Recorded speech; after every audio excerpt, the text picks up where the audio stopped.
ഒന്നുല്ല ചേച്ചീന്ന് അക്ഷര പറയുന്നു. അല്ലടാ അക്ഷര, ഞാനിത് ആ പ്രശാന്തേട്ടന് ഇപ്പളും അന്ന് വന്ന് വിട്ടിട്ട് എന്റെ ചേട്ടനാ എന്റെ ചേട്ടനാന്ന് മനസ്സിൽ കൊണ്ട് നടക്കുക. എന്നിട്ട് അങ്ങോട്ട് നോക്കിയേ ഇനി മുതൽ ലൈവില് വരില്ലാന്ന്. ഞാൻ ഇത്രയും ആരോടും അടുപ്പത്തോടും സ്നേഹത്തോടും വഴക്കൂടാനോ കളിയാക്കാനോ തമാശ പോലും പറഞ്ഞിട്ടില്ല ഒരാളെന്നെ. പക്ഷെ ഈ പ്രശാന്തേട്ടൻ ഇങ്ങനെ വന്നിട്ട് ഇങ്ങനെയൊക്കെ ആയ കാരണം ഇത്രയും ഞാൻ അങ്ങോരോട് എന്നിട്ട് ഇപ്പൊ അങ്ങോര് എന്റെ ലൈവില്. അപ്പൊ എനിക്ക് എന്തോരം വിഷമം ഉണ്ടാവും.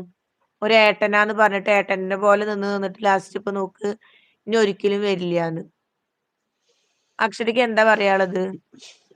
ചേച്ചി, ഞാൻ നേരത്തെ ഒരു കാര്യം പറഞ്ഞില്ല, ഞാൻ ചെറിയൊരു കാര്യത്തിന് വേണ്ടിയിട്ട് 4 ചീത്താക്കാൻ വേണ്ടിയിട്ടേ ഉം ഞാൻ ഒരു കാര്യം എടുത്തിട്ടാണ് പറഞ്ഞത്.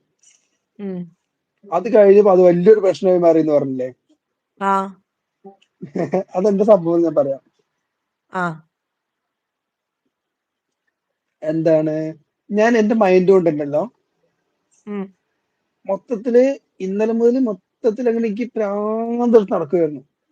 ഉം മൊത്തത്തിൽ ഭ്രാന്തെടുത്ത് നടന്നിട്ട് എനിക്ക് എന്താ ചെയ്യേണ്ടെന്ന് ഒരു ഇത് കിട്ടാതെ നിൽക്കുന്ന സമയത്താണ് ഇതായത്. അപ്പൊ ആ സമയത്ത് നമുക്ക് എന്ത് വന്ന് ഇതായി കഴിഞ്ഞാലും ഒരു അക്സെപ്റ്റബിൾ അല്ല, എല്ലാം തലയ്ക്ക് കയറില്ല ചിലപ്പോ. ആ ആ അങ്ങനെ നിൽക്കുമ്പോ ഇന്ന് ഞാൻ ഇതിനു മുമ്പ് പറഞ്ഞിട്ടുണ്ട്, എനിക്ക് സ്നേഹമുള്ളവരുടെ വായിൽ നിന്ന് എന്തെങ്കിലും ചീത്ത കേൾക്കും